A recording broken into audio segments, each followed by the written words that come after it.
పెను తుఫాను తలొంచి చూసే తొలి నిప్పు కణం అతడే.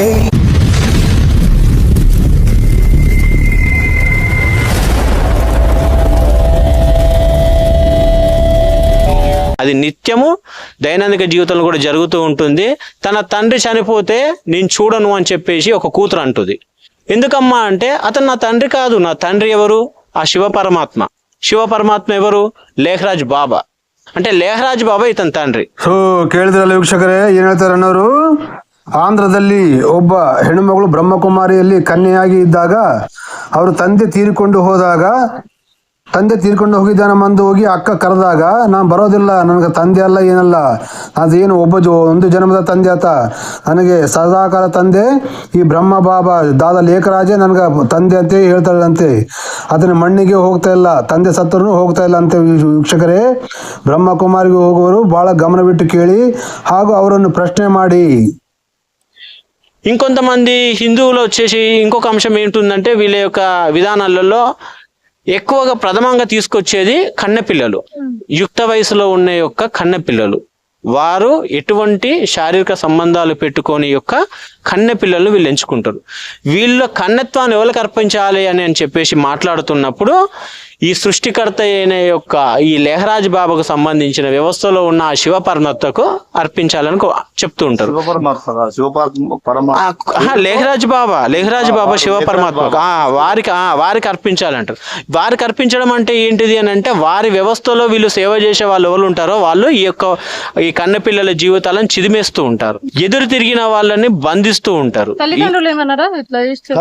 తల్లిదండ్రులు ఈ విషయం మీద మాట్లాడడం గాని ప్రశ్నించడం గాని తెలుసుకునే ప్రయత్నం ఏమైనా చేద్దామన్నా కూడా ఆ యొక్క అమ్మాయి వీరిని ఎటువంటి విషయంలో కూడా తల్లిదండ్రులుగా స్వీకరించదు, చూడదు. అసలు వీళ్ళు తల్లిదండ్రులు అన్న విషయాన్ని ఆ అమ్మాయి మర్చిపోతుంది. నాకు అంతా వారే అని చెప్పేస్తూ ఉంటుంది. ಕೇಳಿದ್ರಲ್ಲಿ ವೀಕ್ಷಕರೇ, ಬ್ರಹ್ಮಕುಮಾರಿಗೆ ನಿಮ್ಮ ಕನ್ಯೆ ಮಕ್ಕಳನ್ನು ಕೊಟ್ಟರೆ ಅವರು ನಿಮ್ಮ ತಂದೆ ತಾಯಿ ಮನೆಯನ್ನು ಎಲ್ಲ ಮರೆತು ಬಿಡ್ತಾರೆ. ಸರ್ವಸ್ವವು ಆ ದಾದ ಲೇಖರಾಜ್ ಅಂತ ತಿಳ್ಕೊಂಡು ಅವರ ಕನ್ಯತ್ವವನ್ನು ಆತನಿಗೆ ಅರ್ಪಿಸ್ತಾರಂತೆ. తన జీవితం ఆగమవుతుంది అన్న విషయాన్ని తెలియజేసినా కూడా ఆ మైక నుంచి బయటికి రాదు. ఇప్పటికీ చాలా మంది ఆడపిల్లలు యవ్వన దశలో ఉన్న వారి యొక్క జీవితాలను విదేశాలలో కూడా తీసుకువెళ్ళేసి అమ్మినవి కూడా చాలా కోకొల్లలు ఉంటవి. కానీ ఇవి ఎట్కంటివి రికార్డెడ్ గా కనబడవు. కనీసం వాళ్ళు చెప్పడానికి వాళ్ళ ఆలోచన కూడా బయటికి రాకుండా వాళ్ళని అంత హిప్నటిజం చేయడం జరుగుతుంటుంది. అంత ఎందుకు ఈ యొక్క సృష్టి ధర్మంలో ఉన్న యొక్క ఏ జీవిని ఆచరించొద్దు, గౌరవించొద్దు అని చెప్తూ ఈ యొక్క మనిషిని ఎందుకు మొక్కమంటుందో మాకైతే అర్థం అవ్వడం లేదు. ఈ మనిషిలో శివుడు చేరాడంట, ఆ శివుడే ఇప్పుడు ఈ యొక్క సృష్టికర్తను చేస్తుంది అంట.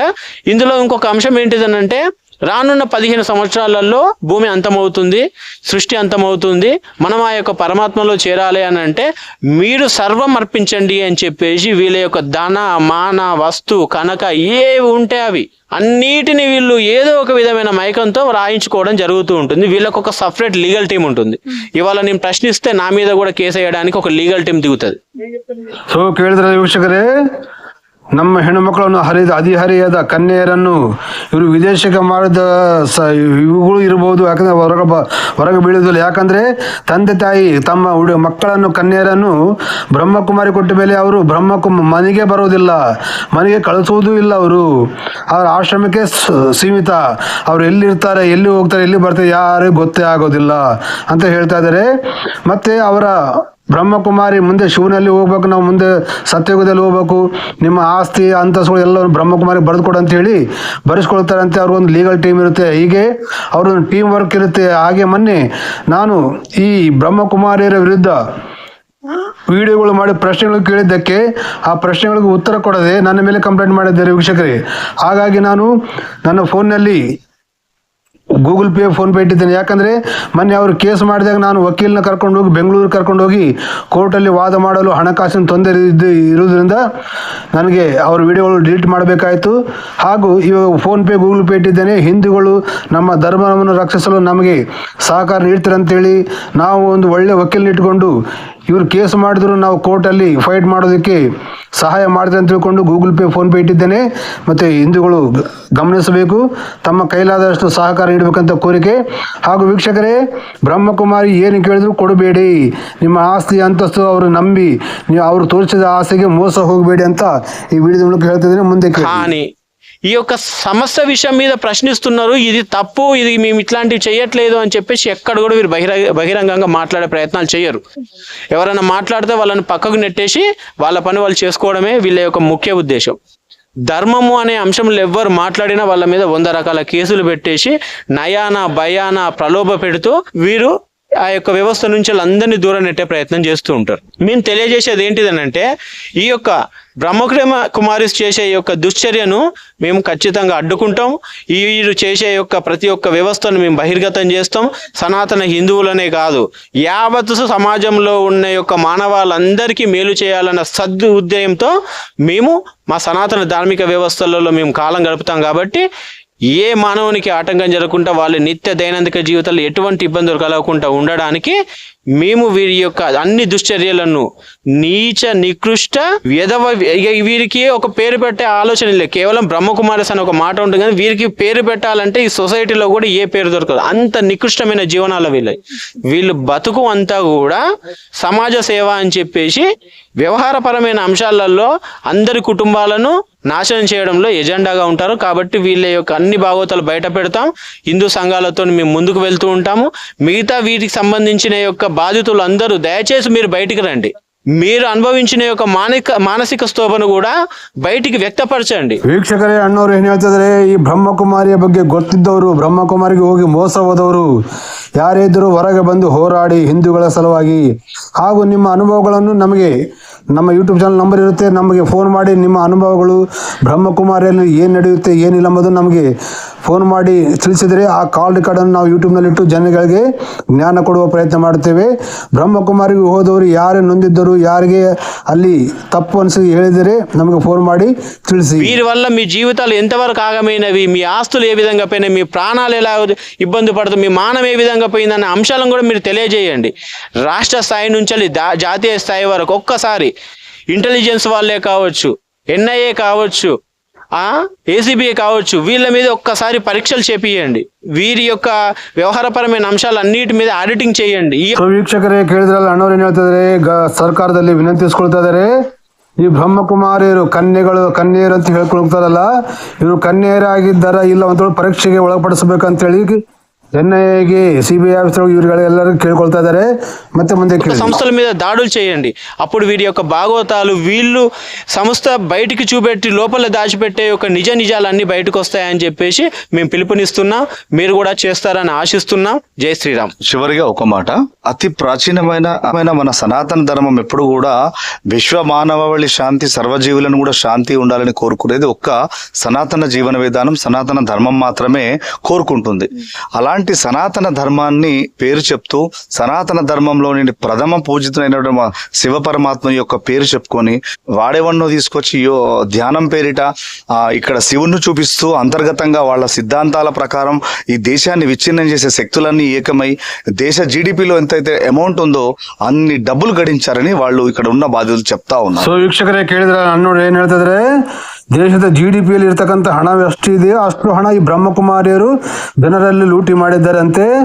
ಹಾಗೂ ಈ ಬ್ರಹ್ಮಕುಮಾರಿಯರು ಹಿಂದೂಗಳಿಗೆ ಶಿವ ಪರಮಾತ್ಮ ಅಂತ ತೋರಿಸಿ ಒಳಗಡೆ ಅಂತರ್ಮುಖದಲ್ಲಿ ಇವರು ಶಿವ ಪರಮಾತ್ಮ ಯಾರು, ಈ ದಾದಾ ಲೇಖರಾಜು ಎಂಬ ಮುಸ್ಲಿಂ ಅಂತ ಹೇಳ್ತಾ ಇದ್ದಾರೆ. ಅವನೇ ಇವರು ಶಿವ ಪರಮಾತ್ಮ, ಬ್ರಹ್ಮ ಗಿಮ್ಮ ಎಲ್ಲ. ಆದರೆ ಹಿಂದೂಗಳಿಗೆ ಮೋಸ ಮಾಡಲು ಹೊರಗೆ ತೋರಿಸುವುದು, ಹೇಳುವುದು ಶಿವ ಪರಮಾತ್ಮ, ನಿರಾಕಾರ ಶಿವ ಪರಮಾತ್ಮ ಅಂತ ಹೇಳಿ ಜನಗಳಿಗೆ ಮೋಸ ಮಾಡ್ತಾರೆ. ಇವರು ಶಿವ ಪರಮಾತ್ಮ ದಾದಾ ಲೇಖರಾಜು, ಇವನನ್ನೇ ಶಿವ ಪರಮಾತ್ಮ ಅಂತ ತಿಳ್ಕೊಂತಾರೆ, ಅವನೇ ಬ್ರಹ್ಮ ಅಂತ ತಿಳ್ಕೊಂತಾರೆ. ನೋಡ್ರಿ, ಚಿತ್ರದಲ್ಲಿ ಬ್ರಹ್ಮನ ಸ್ಥಾನದಲ್ಲಿ ಈ ದಾದಾ ಲೇಖರಾಜು ಎಂಬ ಮುದುಕನನ್ನು ಕೂಡಿಸಿರ್ತಾರೆ. ವಿಚಾರ ಮಾಡಿಕೊಳ್ಳಿ ವೀಕ್ಷಕರೇ. సో ఇలాంటి సంస్థలు దేశానికి దేశ వ్యతిరేక చర్యలకు కూడా వెనుకాడవు. అవసరమైతే వాళ్ళు ఏమంటారంట భక్తులతోటి, మేము తలుచుకుంటే పిఎంని సీఎంని కూడా చేంజ్ చేస్తాం, ఏ పోలీసు వాళ్ళు ఏం చేయలేరు అని కూడా భయభ్రాంతులకు చేసినటువంటి రోజులు కూడా పాపం కన్నీరు మున్నీరే చెప్పుకున్నటువంటి దాఖలాలు ఈ భక్తులలో ఉన్నాయి. ಕೇಳಿದ್ರಲ್ಲ ವೀಕ್ಷಕರೇ, ಈ ಬ್ರಹ್ಮಕುಮಾರಿಯರು ನಾವು ಅಂದ್ಕೊಂಡ್ರೆ CM PM ಕೂಡ ಚೇಂಜ್ ಮಾಡ್ತೀವಿ, ಯಾವ ಪೊಲೀಸರು ನಮ್ಗೆ ಏನು ಮಾಡೋಕ್ಕಾಗೋದಿಲ್ಲ ಅಂತ ಹೇಳ್ತಾರಂತೆ. ಕೇಳಿ ಎಷ್ಟು ದುರಹಂಕಾರ ಇವರಿಗೆ. ಹೊರಗೆ ಜನರಿಗೆ ಹೇಳೋದು ఓం శాంతి, ಒಳಗೆ ఇరోదెల్ల అశాంతి. కాబట్టి ముఖ్యంగా మీరే ప్రధాన పాత్ర వహించేది మీడియా మిత్రులు, తర్వాత పత్రికా విలేకరులు, పోలీస్ డిపార్ట్మెంట్, ఐబీ వారు, ఇంటెలిజెన్స్ వారు, వీళ్ళందరూ కూడా ఈ యొక్క డేరా బాబాను ఎట్లయితే మూసేశారో, డేరా బాబా లాంటి దొంగ బాబాలను ఎట్లయితే మీరు మూసేశారో, అట్నే ఈ బ్రహ్మకుమారి సంస్థ ఎంత పెద్దదైనా, ఎంత డబ్బున్నదైనా దానికి తల ఒగ్గరని భావిస్తూ దాన్ని త్వరగా అలాంటి సంస్థల్ని మూసేస్తారని ఆశాభావం వ్యక్తం చేస్తూ ఉంది ఈ బాధితుల సంఘం అంతా కూడా. దానికి బాసటగా హైందవ సంఘాల ఐక్యవేదిక ఖచ్చితంగా నిలబడుతుంది, ఈ న్యాయ పోరాటంలో ముందుకు కదులుతుంది అని, న్యాయం జరుగుతుందని ఖచ్చితంగా మీ అందరిపై ఒక గొప్ప నమ్మకంతో, చట్టంపై ఉన్న నమ్మకంతో, విశ్వాసంతో ప్రాధేయపడుతూ ఇలాంటి సంస్థల్ని మూసివేయాలని కోరుకుంటా ఉంది. జై శ్రీరామ్. ಸರ್ವೇ ಜನ ಸುಖಿನೋ ಭವಂತು. ಕೇಳಿದ್ರಲ್ಲ ವೀಕ್ಷಕರೇ, ಅಣ್ಣವ್ರು ಏನ್ ಹೇಳ್ತಾ ಇದಾರೆ, ಈ ಬಾಬಾಗಳ ಹೆಸರಲ್ಲಿ ಬಂದು ಎಷ್ಟೋ ಜನರನ್ನು, ಅಮಾಯಕರನ್ನು, ಹಿಂದೂಗಳನ್ನು ಮೋಸ ಮಾಡಿದ್ದಾರೆ. ಒಬ್ಬ ಡೇರಾ ಬಾಬಾ, ಇನ್ನೊಬ್ಬ ಆಸಾರಾಮ್ಜಿ ಬಾಬಾ, ಹಾಗೆ ಅವ್ರನ್ನೆಲ್ಲ ಹೇಗೆ ಕಂಡು ಹಿಡಿದು ಒಳಗೆ ಹಾಕಿಬಿಟ್ರು ಜೈಲಿನಲ್ಲಿ. ಹಾಗೆ ಈ ದಾತ ಲೇಖರಾಜ್ ಎಂಬುವನು ಏನಂಬುದು, ಇದರ ಬಗ್ಗೆ NIAಗಳು ಮತ್ತು ಆಫೀಸರ್ಗಳು, ಕೆಲವೊಂದು ಆಫೀಸರ್ಗಳು ಗಮನ ಹರಿಸಿ ಇದನ್ನು ಎಷ್ಟೇ ದೊಡ್ಡ ಸಂಸ್ಥೆಯಾದರೂ ಇದನ್ನು ಮುಚ್ಚಿ ಹಾಕ್ತಾರೆ ಅಂತ ತಿಳ್ಕೊಂಡು ಬಾಧಿತಗಳು ಯಾರಾದರೂ ದುಃಖವನ್ನು ಅನುಭವಿಸಿದ್ದಾರೆ ಬ್ರಹ್ಮಕುಮಾರಿಯಿಂದ, ಅವರ ಒಂದು ಕೋರಿಕೆಯಾಗಿದೆ ಅಂತ ಹೇಳ್ತಾ ಇದ್ದಾರೆ. ಹಾಗೂ ಅಧಿಕಾರಿಗಳು ಇವರು ಯಾವುದೇ ಆಸೆಗೆ ಒಗ್ಗದೆ ಇಂಥ ಸಮಾಜವನ್ನು ನಿರ್ಮೂಲನೆ ಮಾಡುವ, ಹಿಂದೂಗಳ ಸಂತಾನವನ್ನು ನಿರ್ಮೂಲನೆ ಮಾಡುವ ಈ ಸಂಸ್ಥೆಗಳನ್ನು ಬಂದ್ ಮಾಡಬೇಕಂತೇಳಿ ಕೋರಿಕೆಯನ್ನು ನೀಡಿದ್ದಾರೆ ವೀಕ್ಷಕರೇ. ಇದು ಇವತ್ತಿನ ವಿಡಿಯೋ ಆಗಿತ್ತು ವೀಕ್ಷಕರೇ. ಮತ್ತು ಈ ಬ್ರಹ್ಮಕುಮಾರಿಯರ ಬಗ್ಗೆ ನೀವೇನಂತೀರಿ? ಯಾಕಂತಂದರೆ ಈ ಬ್ರಹ್ಮಕುಮಾರಿ ಏನು ಹೇಳ್ತಾರೆ, ಶಿವ ಪರಮಾತ್ಮ ನಿರಾಕಾರ ಅಂತ ಹೇಳ್ತಾರೆ, ಆಕಾರ ಇಲ್ಲ, ಜ್ಯೋತಿ ಸ್ವರೂಪ ಅಂತ ಹೇಳ್ತಾರೆ. ಹೌದಾ? ಸೊ ಒಳ್ಳೆಯದು, ಜ್ಯೋತಿ ಸ್ವರೂಪ. ಮತ್ತೇನು ಹೇಳ್ತಾರೆ, ಶಿವಲಿಂಗ, ಶಿವ ಪರಮಾತ್ಮ ಸ್ತ್ರೀನೂ ಅಲ್ಲ ಪುರುಷನೂ ಅಲ್ಲ ಅಂತ ಹೇಳ್ತಾರೆ. ಸ್ತ್ರೀನೂ ಅಲ್ಲ ಪುರುಷನೂ ಅಲ್ಲ ಅಂದರೆ ತಂದೆ ಹೆಂಗಂತಾರೆ? ಹೌದಲ್ಲ? ತಂದೆ ಅಂತ ನಾವು ಯಾರಿಗೆ ಅಂತೀವಿ? ಪುರುಷಲಿಂಗನಿಗೆ ತಂದೆ ಅಂತೀವಿ. ತಾಯಿ ಅಂತ ಯಾರಿಗಂತೀವಿ? ಸ್ತ್ರೀಲಿಂಗಕ್ಕೆ ತಾಯಿ ಅಂತೀವಿ. ಮತ್ತು ಜ್ಯೋತಿರ್ಲಿಂಗ ಶಿವ ಪರಮಾತ್ಮ ಸ್ತ್ರೀನೂ ಅಲ್ಲ ಪುರುಷನೂ ಅಲ್ಲ ಅಂದಾಗ ಅವನು ತಂದೆ ಅಂತ ಅವನು ಅಂತ ಅನ್ನಬಾರ್ದಲ್ಲ. ಹೌದಲ್ಲ ವೀಕ್ಷಕರೇ? ಸೊ ಇಂಥವೆಲ್ಲ ಸಣ್ಣದರಲ್ಲೇ ಸಿಗಿ ಬೀಳ್ತಾರೆ ಇವರು. ನಾವು ಕೇಳಿದ ಪ್ರಶ್ನೆಗೆ ಉತ್ತರ ಕೊಡದೆ ಬಚಾವಾಗ್ತಾರೆ. ಸೊ ಬ್ರಹ್ಮಕುಮಾರಿಗೆ ಹೋಗುವವರು ಕೂಡ ಆಲೋಚನೆ ಮಾಡಿ ನಾವು ಹೇಳಿದ ಪ್ರಶ್ನೆಗಳನ್ನು ಕೇಳಿ ಅವರಿಗೆ ಶಿವ ಪರಮಾತ್ಮ ನಿರಾಕಾರ, ಶಿವ ಪರಮಾತ್ಮ ಅಂತ ಹೇಳ್ತಾರಲ್ಲ, ಮತ್ತು ಅವನು ಸ್ತ್ರೀನೂ ಅಲ್ಲ ಪುರುಷನೂ ಅಲ್ಲ ಅಂತ ಹೇಳ್ತಾರಲ್ಲ, ಮತ್ತು ಆ ಸ್ತ್ರೀನೂ ಅಲ್ಲ ಪುರುಷನೂ ಅಂದಾಗ ನಾವು ತಂದೆ ಅಂತ ಹೇಗೆ ಕರಿತೀವಿ? ಅದನ್ನು ತಂದೆ ಅಂತ ಕರಿಬಾರ್ದಲ್ಲ. ನಾವು ತಂದೆ ಅಂತ ಯಾರಿಗೆ ಕರಿತೀವಿ? ಪುರುಷನಿಗೆ ಕರಿತೀವಿ. ಹೌದಲ್ವಾ? ವಿಚಾರ ಮಾಡಿ ವೀಕ್ಷಕರೇ. ಸಣ್ಣವಿರ್ತವೆ, ನಿಮ್ಮನ್ನು ಮೋಸ ಮಾಡಿ ಹೀಗೆ ಮಾಡ್ತಾರೆ ಅವರು. ನಿಮ್ಮ ಆಸ್ತಿಗಳು, ನಿಮ್ಮ ಹಣವನ್ನು ದೋಚ್ಕೊಂಡು ಇವತ್ತು ಪ್ರಪಂಚದ GDP ಎಷ್ಟಿದೆ ಅಷ್ಟಿದೆ ಅವ್ರ ತಲೆ ಅಂತ ಹೇಳ್ತಾ ಇದ್ದಾರೆ. ಚೆನ್ನಾಗಿ ಗಮನಿಸಿ. ಮತ್ತೆ ಮುಂದಿನ ವಿಡಿಯೋ ಜೊತೆಗೆ ಮತ್ತೆ ಭೇಟಿಯಾಗೋಣ ವೀಕ್ಷಕರೇ. ಅಲ್ಲಿವರೆಗೂ ನೋಡ್ತಾ ಇರಿ ನಾನು ಹಿಂದೂ ಶಿವಸೇನಾ ಯೂಟ್ಯೂಬ್ ಚಾನಲ್. ನಾನು ನಿಮ್ಮ ವೆಂಕಟ್. ಜೈ ಹಿಂದ್, ಒಂದೇ ಮಾತರಂ, ಭಾರತ್ ಮಾತಾ ಕಿ ಜೈ.